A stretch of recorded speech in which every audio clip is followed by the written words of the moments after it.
نہایت واجب الاحترام، قابل قدر احترام، سماعت کرنے والے دوستوں اور بزرگوں اور بھائیوں، سماعت کرنے والی میری مائیں اور بہنیں، آج آپ احباب کے سامنے جس موضوع پر بات کرنی ہے، محرم الحرام کا مہینہ چل رہا ہے اور یکم محرم کو حضرت عمر فاروق رضی اللہ تعالیٰ عنہ کی شہادت ہے۔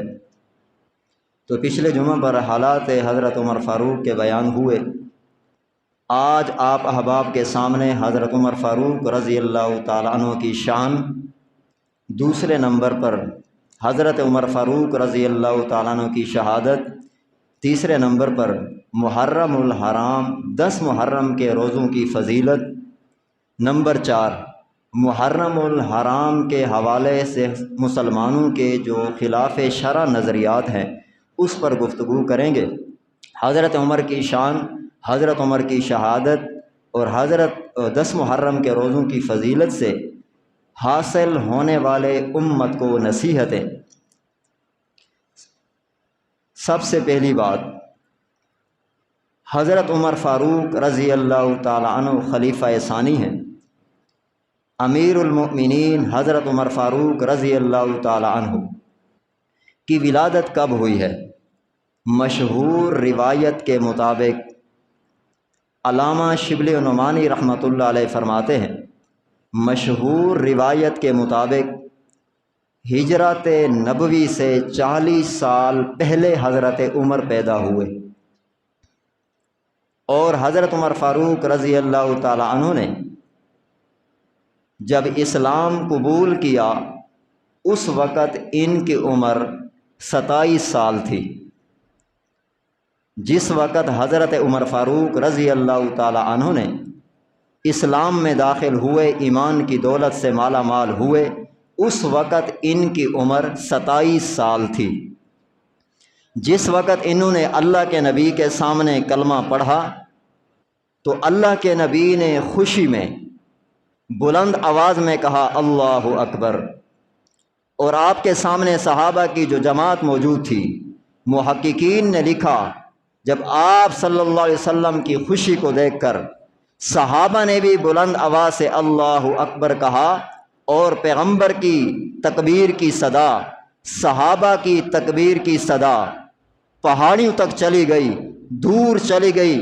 جب انہوں نے اللہ اکبر بلند آواز سے کہا، زمین پر امام الانبیاء صلی اللہ علیہ وسلم جب حضرت عمر کے ایمان لانے کی خوشی میں زمین پر اللہ اکبر کہا تو حضرت عبداللہ ابن عباس فرماتے ہیں، آسمان سے جبرائیل علیہ السلام نازل ہوئے اور اللہ کے نبی کو فرمایا، اے محمد، سب کہہ دو صلی اللہ علیہ وسلم، اے محمد تجھے مبارک ہو کہ اللہ نے تجھے عمر دے دیا ہے۔ پہلے نمبر پر جبرائیل علیہ السلام نے اللہ کے نبی کو مبارکباد دی۔ دوسرے نمبر پر جبرائیل علیہ السلام نے فرمایا اللہ کے نبی سے، عمر کے اسلام لانے پر، عمر کے ایمان لانے پر تمام آسمان والے آج خوشیاں منا رہے ہیں۔ عمر کے ایمان لانے پر آج تمام آسمان والے خوشیاں منا رہے ہیں کہ عمر جیسی شخصیت کو اللہ نے ایمان کی دولت سے نواز دیا ہے۔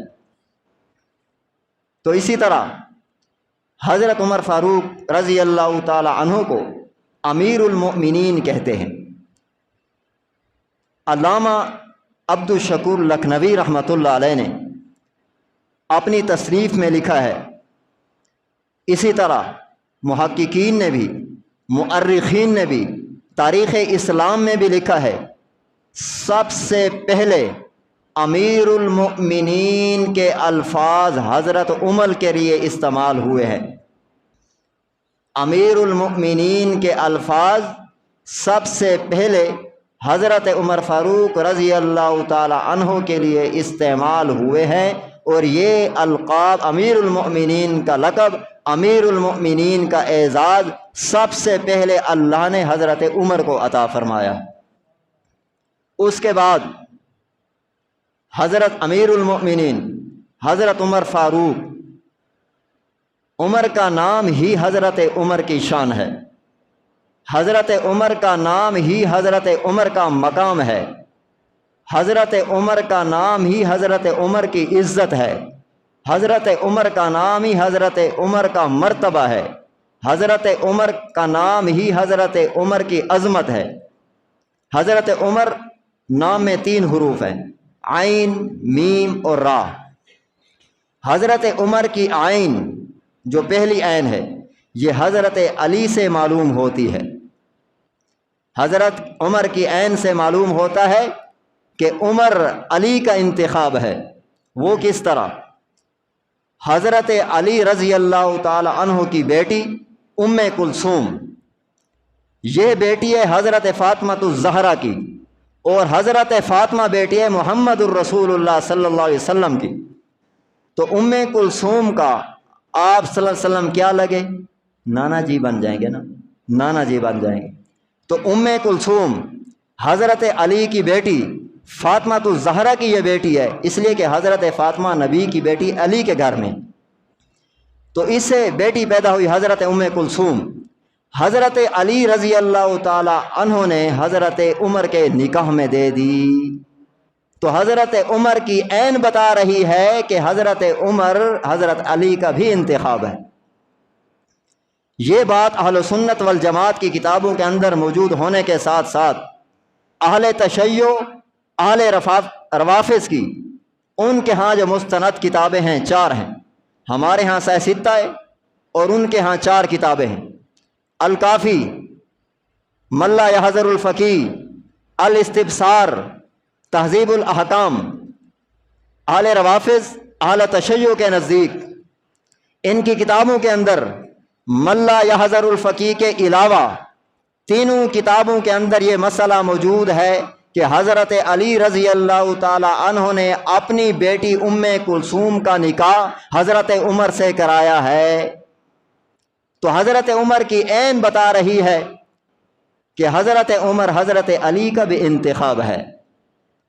اپنی بیٹی ام کلثوم کے نکاح کے لیے حضرت علی نے حضرت عمر کا انتخاب کیا ہے۔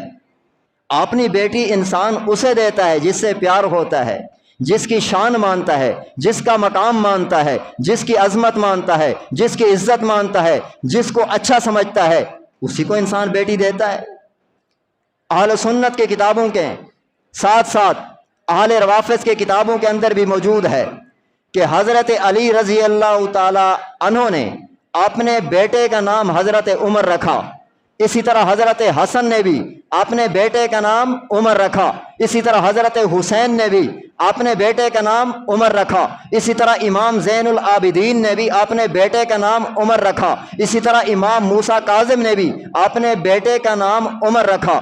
حضرت علی، حضرت حسن، حضرت حسین، حضرت امام زین العابدین، امام موسیٰ کاظم، جب یہ لوگ حضرت عمر کا نام رکھ رہے ہیں اپنی اولاد کا، تو اپنی اولاد کا نام جس کا رکھا جاتا ہے اس سے پیار ہی ہوتا ہے، اس کی شان ہی کو مانتا ہے، اس کی مقام کو مانتا ہے، اس کی عظمت کو مانتا ہے۔ کسی نے اپنے بیٹے کا نام ابو جہل کبھی رکھا ہے؟ کسی نے اپنے بیٹے کا نام کبھی فرعون رکھا ہے؟ کسی نے اپنے بیٹے کا نام ابو لہب رکھا ہے؟ کسی نے اپنے بیٹے کا نام نبی کا جو دشمن ہے اس کے نام پہ نام رکھتا ہے؟ جو نبی کا محبت کرنے والا ہوتا ہے، جو قرآن سے پیار کرتا ہے، انسان اولاد کے نام اپنے محبوب لوگوں کے نام پہ رکھتا ہے۔ تو یہ حضرت علی اور تمام صحابہ کا یہ عمل بتا رہا ہے۔ حضرت علی کی حضرت عمر سے محبت تھی، حضرت حسن کی حضرت عمر سے محبت تھی، حضرت حسین کی حضرت عمر سے محبت تھی، امام زین العابدین کی حضرت عمر سے محبت تھی، امام موسیٰ کاظم کی حضرت عمر سے محبت تھی۔ اگر نہیں تھی تو اپنی اولاد کے نام کیوں رکھے ہیں؟ اپنی اولاد کے نام محبت کی بنیاد پہ، جس کی انسان شان مانتا ہے، جس کا مقام مانتا ہے، تبھی نام رکھے جاتے۔ تو اس لیے میں نے عرض کیا حضرت عمر کی عین بتا رہی ہے کہ حضرت عمر حضرت علی کا بھی انتخاب ہے، اپنی بیٹی کے نکاح کے لیے حضرت عمر کا انتخاب کیا ہے۔ آگے حضرت عمر کے عین کے بعد میم آتی ہے۔ حضرت عمر کے نام میں 3 حروف، عین اور میم۔ اچھا، اس سے پہلے کہ حضرت عمر حضرت علی کا بھی انتخاب ہے، حضرت علی عبد الشکور لکھنوی رحمۃ اللہ علیہ نے، علامہ عبد الشکور لکھنوی رحمۃ اللہ علیہ فرماتے ہیں کہ حضرت علی دعا مانگا کرتے تھے، اے اللہ جیسا تو نے نامہ اعمال حضرت عمر کو دیا ہے، حضرت علی فرماتے ہیں میرا بھی نامہ اعمال عمر جیسا کر دے، میرا نامہ اعمال بھی ایسا کر دے۔ نامہ اعمال نظر آتا ہے کسی کو؟ اپنا نامہ اعمال نظر آتا ہے؟ تو حضرت علی کیسی دعا مانگ رہے ہیں؟ تو حضرت علی رضی اللہ عنہ کی یہ دعا بتا رہی ہے کہ حضرت عمر کا کردار، حضرت عمر کے اخلاق، حضرت عمر کے پاس حضرت علی نے ایمان کو دیکھا ہے، حضرت علی نے عمر کے پاس اسلام کو دیکھا ہے، حضرت عمر کے پاس حضرت علی نے قرآن اور سنت کی محبت دیکھی ہے، اس لیے تو دعا مانگ رہے ہیں اللہ حضرت عمر جیسا خوبصورت اور خوبصیرت، نبی کا عاشق، قرآن کا محبتی، اللہ سے محبت کرنے والا، اسلام سے محبت کرنے والا، اے اللہ مجھے حضرت عمر جیسا نامہ اعمال دے دے۔ کون دعا مانگ رہا ہے؟ حضرت علی دعا مانگ رہے ہیں۔ کون لکھ رہا ہے؟ علامہ عبدالشکور لکھنوی رحمۃ اللہ علیہ۔ تو اس سے معلوم ہوتا ہے حضرت عمر حضرت علی کا انتخاب تھے۔ تو عین کے بعد میم ہے، تو میم محمد سے معلوم ہوتی ہے۔ حضرت عمر کی میم محمد، سب کہہ دو صلی اللہ علیہ وسلم۔ کس طرح حضرت عمر علی کا انتخاب، حضرت عمر محمد الرسول اللہ کا انتخاب؟ آپ صلی اللہ علیہ وسلم نے دعا مانگی تھی، اے اللہ خاص طور پہ حضرت عمر کو اسلام کے لیے قبول فرما۔ تو اللہ نے آپ صلی اللہ علیہ وسلم کی دعا قبول فرمائی، آپ صلی اللہ علیہ وسلم کا انتخاب اللہ کو بھی پسند آ گیا، نبی نے دعا مانگی، حضرت عمر کو اللہ نے نبی کے قدموں میں بھیج دیا۔ تو حضرت عمر علی کا انتخاب ہونے کے ساتھ ساتھ پیغمبر کا بھی انتخاب ہے۔ تو اس سے معلوم ہوتا ہے حضرت عمر کے نام میں جو میم ہے وہ محمد سے معلوم ہوتی ہے۔ حضرت عمر کے نام میں آخر میں را آتی ہے، یہ را رب کریم سے معلوم ہوتی ہے۔ وہ کس طرح؟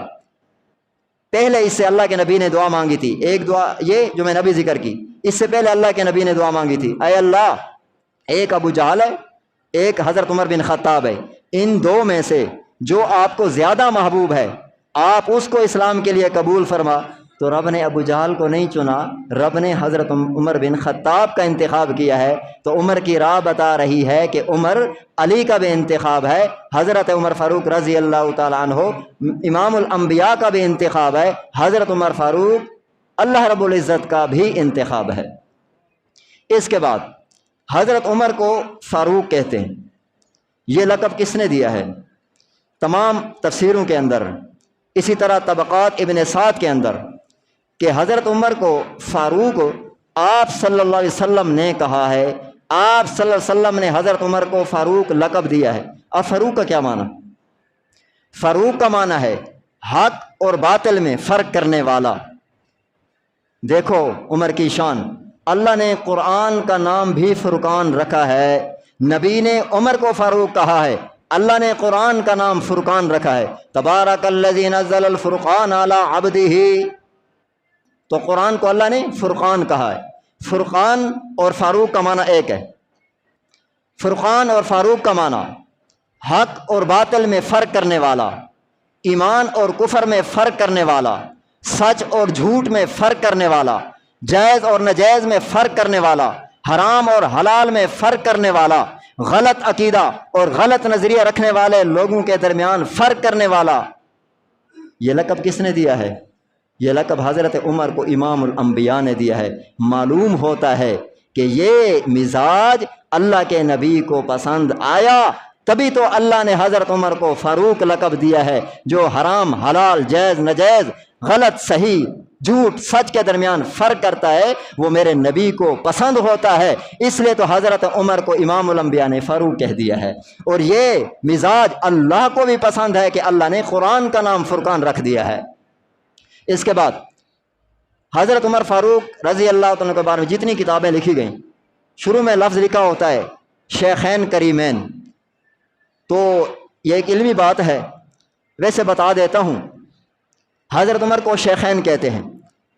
صحابہ کے اندر اگر شیخین کا لفظ بولا جائے تو مراد ابو بکر صدیق اور حضرت عمر فاروق ہوتے ہیں۔ اگر روایت حدیث میں شیخین کا لفظ بولا جائے تو امام بخاری اور امام مسلم رحمۃ اللہ علیہ مراد ہوتے ہیں۔ علم تفسیر میں شیخین کا لفظ بولا جائے علامہ کشاف اور علامہ بیضاوی رحمۃ اللہ علیہ مراد ہوتے ہیں۔ اور اسی طرح اگر علم فقہ میں شیخین کا لفظ بولا جائے تو مراد امام ابو حنیفہ اور امام ابو یوسف رحمۃ اللہ علیہ مراد ہوتے ہیں۔ اسی طرح روایت اس طرح علماء بصرہ کے نزدیک علم نحو صرف میں اگر شیخین کا لفظ بولا جائے تو امام سیبوی اور امام خلیل مراد ہوتے ہیں۔ علم کلام میں اگر شیخین کا لفظ بولا جائے تو امام ابو الحسن اشعری اور امام ماتریدی مراد ہوتے ہیں۔ علم فلسفہ کے اندر اگر شیخین کا لفظ بولا جائے اس سے مراد شیخ ابو علی سینا اور فارابی مراد ہوتے ہیں۔ علم کلام اور علم بیان اور علم معانی کے اندر اگر شیخین کا لفظ بولا جائے عبد القاہر جرجانی اور علامہ سکاکی مراد ہوتے ہیں۔ تو صحابہ کے اندر جب شیخین کا لفظ بولا جائے تو مراد ابو بکر صدیق اور حضرت عمر فاروق ہوتے ہیں۔ اگلی بات، آپ صلی اللہ علیہ وسلم کی حدیث ہے، حضرت عمر فاروق رضی اللہ تعالی عنہ کے بارے میں حضرت عمر کو اللہ نے کتنا اعزاز دیا ہے۔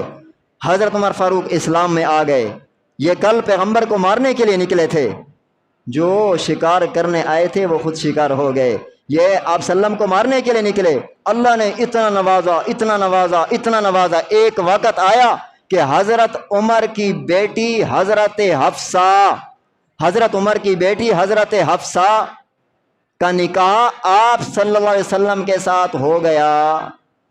تو حضرت حفصہ کون بن گئی؟ عمر کی بیٹی حضرت حفصہ آپ صلی اللہ علیہ وسلم کے نکاح میں آ گئی۔ اللہ نے قرآن نازل کر دیا، وَأَزْوَاجُ أُمَّهَاتُهُمْ، میرے نبی امام الانبیاء، سب کے نبی، زمینوں میں آسمانوں میں چرند پرند انسانوں سب کے نبی امام الانبیاء صلی اللہ علیہ وسلم کی جو بیویاں ہیں وہ ساری امت کی مائیں ہیں۔ حضرت عمر کی بیٹی جو نبی کے ساتھ نکاح ہوا یہ ہم سب کی ماں بن گئی ہے۔ یہ عمر کی شان ہے کہ آج اللہ نے اس کو یہ اعزاز دیا ہے کہ اس کی بیٹی کا نکاح امام الانبیاء سے ہو رہا ہے۔ تو یہ اللہ کا انتخاب ہے، جس کو جس انداز میں اللہ دین کا کام لے، اللہ جس کو جتنی عزت دے، یہ میرے اللہ کے ہاتھ میں۔ اللہ ہم سب کو دنیا آخرت میں عظمتوں سے نوازے۔ اگلی بات، حضرت علی فرماتے ہیں کہ میں آپ صلی اللہ علیہ وسلم کے پاس بیٹھا تھا، اچانک ابو بکر اور حضرت عمر فاروق آئے۔ اللہ کے نبی نے فرمایا، حضرت علی، ھذا سیدہ کہول اہل الجنہ، یہ دو بوڑھے دیکھیں اہل جنت کے، جو بوڑھے لوگ جنتی ہوں گے، یہ ابو بکر اور عمر ان بوڑھے لوگوں کے جو جنتی ہوں گے، یہ ان کے سردار ہوں گے۔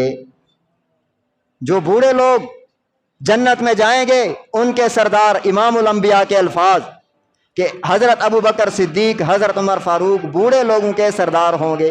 محدثین نے یہاں سوال اٹھایا کہ جنت میں تو بڑھاپا ہی نہیں ہے، جنت میں تو بڑھاپا ہے نہیں، یہ بوڑھوں کے سردار کیسے ہو گئے؟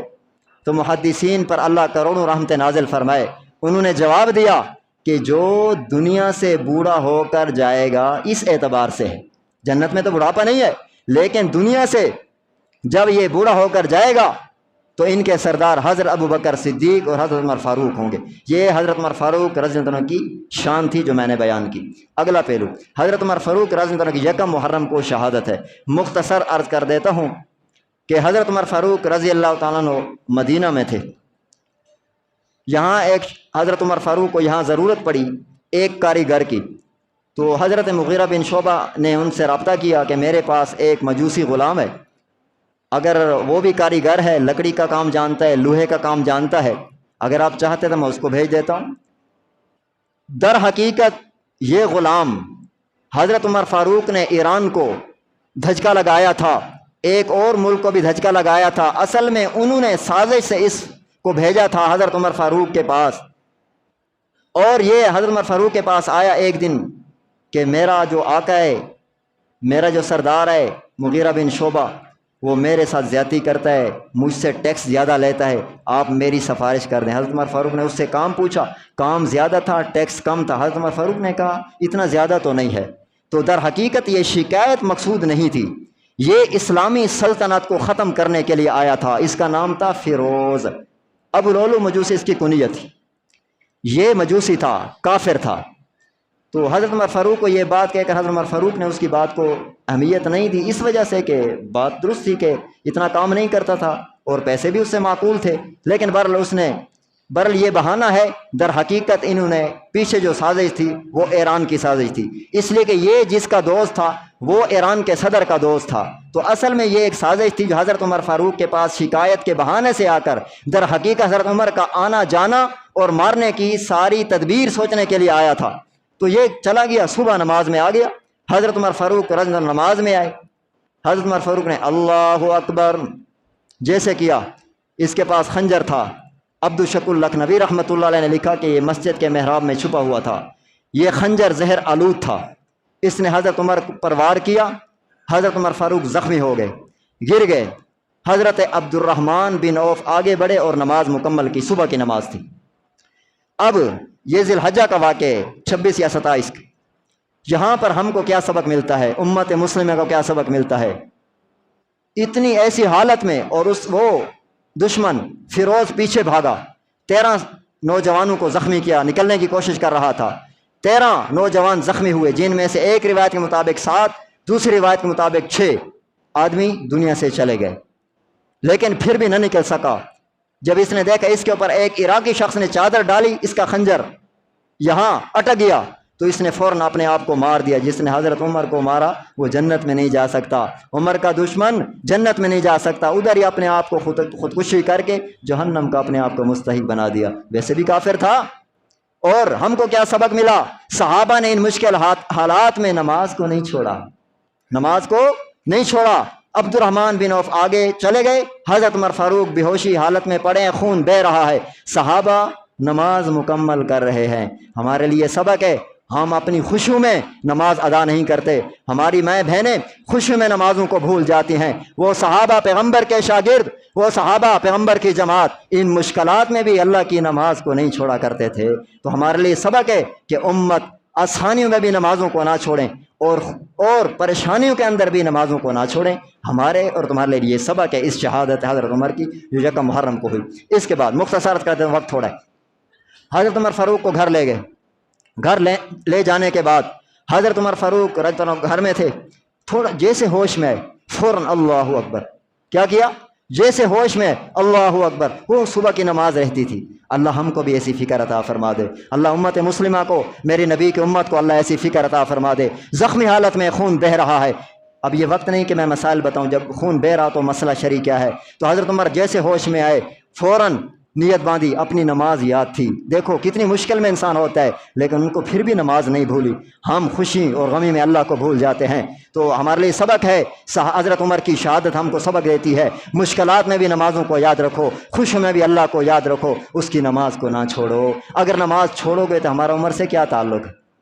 اور اسی طرح حضرت عمر اسی حالت میں تھے، طبیب کو بلایا گیا، مثال کے طور پر ڈاکٹر کو بلایا گیا، ہم ڈاکٹر کہتے ہیں، طبیب بھی تھے، آج بھی ہیں، طبیب بلایا گیا، مختصر اس نے کہا، حضرت عمر فاروق کی حالت دیکھی، اس نے کہا کہ آپ کا بچنا مشکل ہے، اگر آپ نے کوئی وصیت کرنی ہے تو وصیت کر دو۔ حضرت عمر فاروق نے اپنے بیٹے کو بلایا، حضرت عبداللہ بن عمر کو، ان سے فرمایا امی عائشہ کے پاس جاؤ اور ان سے کہو حضرت عمر فاروق کہہ رہا ہے کہ آپ کے حجرہ، کیونکہ آپ کا گھر ہے، میں نبی کے پاس دفن ہونا چاہتا ہوں، اگر آپ اجازت دیتے ہیں تو میں یہاں دفن ہو جاؤں گا۔ حضرت عمر فاروق رضی اللہ تعالیٰ جب یہ جملہ حضرت عبداللہ بن عمر حضرت عائشہ کے پاس گئے تو حضرت عائشہ رو رہی تھی، حضرت عائشہ رو رہی تھی۔ حضرت عمر فاروق رضی اللہ تعالیٰ مجھے کہہ رہے ہیں یقیناً یہ جگہ میں نے اپنے لیے رکھی تھی، لیکن اگر میں حضرت عمر کو ترجیح دیتی ہوں تو حضرت عمر دفن ہونے کے لیے اجازت دے دی۔ حضرت عمر فاروق صحابہ کو کہہ رہے ہیں، اب یہاں پر توجہ رکھنا، حضرت عمر فاروق صحابہ کو کہہ رہے ہیں مجھے اٹھا دو۔ کیا کہہ رہے ہیں؟ میرا بیٹا امی عائشہ کے پاس گیا ہوا ہے زخمی حالت میں، صحابہ سے کہتا ہے مجھے اٹھاؤ۔ صحابہ نے کہا کیا بات ہے، کیوں اٹھائیں؟ حضرت عمر فاروق نے فرمایا مجھے سہارا دو، مجھے سہارا دے کر بٹھا دو، میرے پاس بہت بڑا پیغام آ رہا ہے، میں اس کو ادب سے سننا چاہتا ہوں، میں اسے احترام سے سننا چاہتا ہوں۔ عبداللہ بن عمر آئے، عمر تجھے مبارک ہو، تیری آخری خواہش بھی اللہ نے قبول فرما لی ہے۔ کہہ رہے کون سی؟ کہتے ہیں اس نے فرما دیا میری اجازت ہے۔ حضرت عمر نے کہا اللہ تیرا شکر ہے، تو نے میری آخری تمنا بھی قبول فرما لی ہے۔ میں نے آپ سے دعا مانگی تھی اللہم ارزقنی شہادتا فی سبیلک واجعل موتی فی بلد حبیبک، اے اللہ میں نے آپ سے شہادت مانگی تھی، آپ نے مجھے شہادت کے مقام بھی عطا فرما دیا۔ میں نے تجھے نبی کے قدم مانگے ہیں، آپ نے مجھے دفن کے لیے نبی کے قدم عطا فرما دیے۔ میں نے نبی کے شہر میں شہادت مانگی تھی، آپ نے مجھے نبی کے شہر میں شہادت